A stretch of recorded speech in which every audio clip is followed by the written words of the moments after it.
નમસ્કાર દર્શક મિત્રો, સિટી ન્યૂઝમાં આપ સૌનું સ્વાગત છે। હવે સમાચાર વિગતવાર જોઈએ। આનંદ ચેરિટેબલ ટ્રસ્ટ દ્વારા MBBI CBSE સ્કૂલમાં પ્લાસ્ટિક રિસાયકલિંગ અંગે જાગૃતિ કાર્યક્રમ યોજાયો। આનંદ ચેરિટેબલ ટ્રસ્ટ દ્વારા આજે MBBI CBSE બોર્ડ સ્કૂલ ખાતે બાળકોમાં પ્લાસ્ટિક રિસાયકલિંગ અંગે જાગૃતિ લાવવા માટે એક વિશેષ કાર્યક્રમનું આયોજન કરવામાં આવ્યું હતું।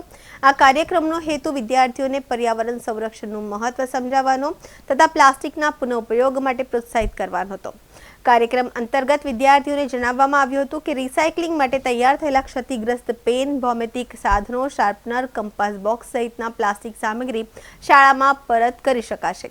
આનંદ ચેરિટેબલ ટ્રસ્ટ દ્વારા શાળામાં ખાસ પ્લાસ્ટિક કલેક્શનનું આયોજન કરવામાં આવ્યું છે, જેમાં તમામ બાળકો રિસાયકલિંગ માટે પોતાનું પ્લાસ્ટિક પરત કરશે।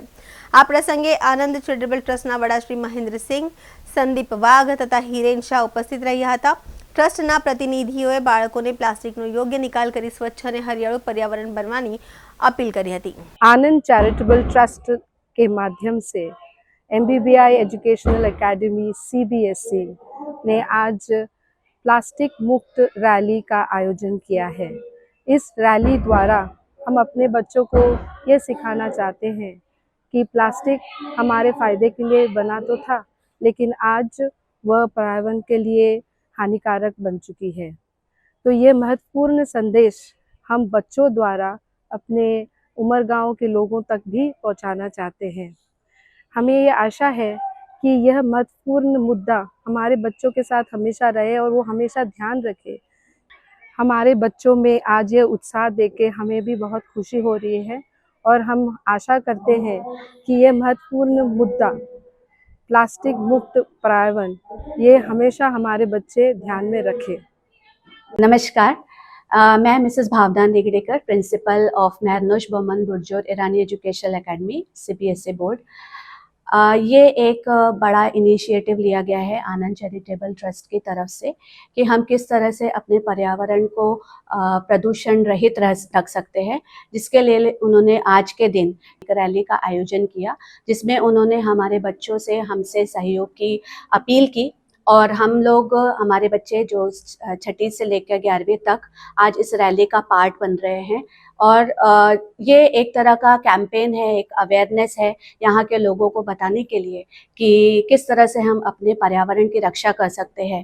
ये धरती जो कि हमें धन, पानी, भोजन सब कुछ प्रोवाइड करती है, लेकिन आज हम अननेसेसरी प्लास्टिक यूज़ करके हर तरह से प्रदूषण फैला के उस धरती के खिलाफ जा रहे हैं, उस प्रदूषण के कुछ को बढ़ा रहे हैं, जिसके लिए आज हमारे बच्चे एक थोड़ी सी पहल कर रहे हैं, जिसके लिए मैं अपने मैनेजमेंट की आभारी हूँ, जिन्होंने हमें ये परमिशन दी कि हम इस रैली का पार्ट बने और लोगों को, यहाँ के जितने भी रहने वाले लोग हैं, उनके लिए एक कैंपेन, एक अवेयरनेस, एक तरह से उनको जागरूक करने की जो हमारी तरफ से पहल है along with Anand charitable trust.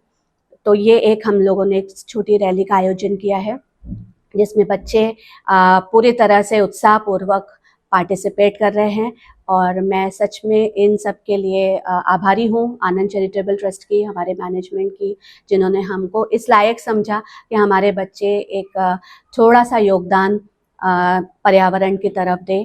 और ये इस तरह से हमारे बच्चों में भी एक तरह से उनमें भी जागरूकता आएगी कि किस तरह से हमें हमारे पर्यावरण की रक्षा करनी है और किस तरह से हमें प्लास्टिक को ना बोलना है, प्लास्टिक की चीज़ों को कम से कम और हो सके तो उसका उपयोग ना करें। ये एक तरह की हम लोग जागरूकता फैलाने की कोशिश कर रहे हैं। વલસાડ जिला खाते विकास कमिश्नरना आदेश सामे विरोध। 13 वर्षनी सेवा बाद ई-ग्राम कर्मीओने छूटा कराता खळभळाट। आदेश रद्द करवानी उग्र मांग। वलसाड जिल्लामां 36 करार आधारित कर्मचारीओने अचानक छूटा कराता परिवारो मुश्केलीमां मुकाया छे।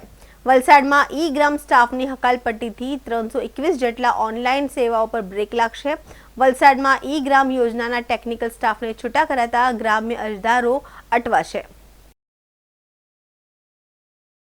शैलेश उत्तमभाई पटेल, हूँ 17-18 वर्षथी जिला पंचायत में जॉब करूँ छूँ ई-ग्राम हेठळ।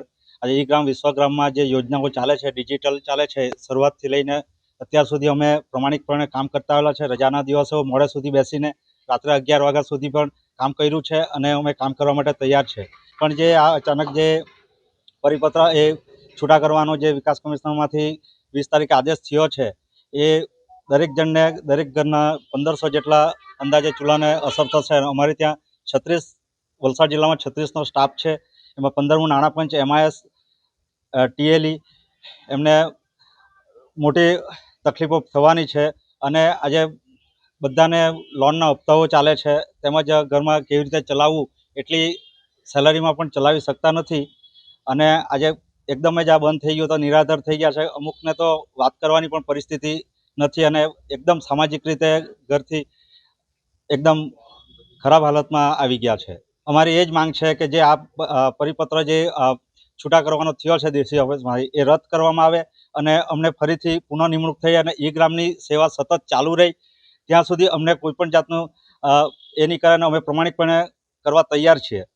બહુ મોટી હાલાકી પડશે. દરેક પ્રકારના સેવાકીય જેમ કે રેશન કાર્ડ હોય, ડિજિટલ 7/12 ધારા ઈ ગ્રામ હેઠળ VCO દ્વારા ગ્રામ પંચાયત લેવલે કામગીરી કરવામાં આવે છે. એના પર દેખરેખ આખું મોનિટરિંગ અહીંથી જ ચાલે છે જિલ્લા કક્ષાએથી અને એ મોનિટરિંગ પ્રમાણે દરેકને કોઈ તકલીફ નહીં પડે. મામલતદાર કચેરીમાં લાઇનમાં ઊભી રહીને ધક્કા નહીં ખાવું પડે. એક જ જગ્યાએ સવલતો પૂરી પડે. 321 જેટલી ઓનલાઈન સેવાઓ છે એ સતત કાર્યરત રહી એ સરકારશ્રી દ્વારા બહાર અનેકવાર નવી યોજનાઓ બહાર પાડવામાં આવે છે. એક ગતિશીલ રહે તમામ બંધ થઈ જવાની સંભાવના પૂરેપૂરી છે.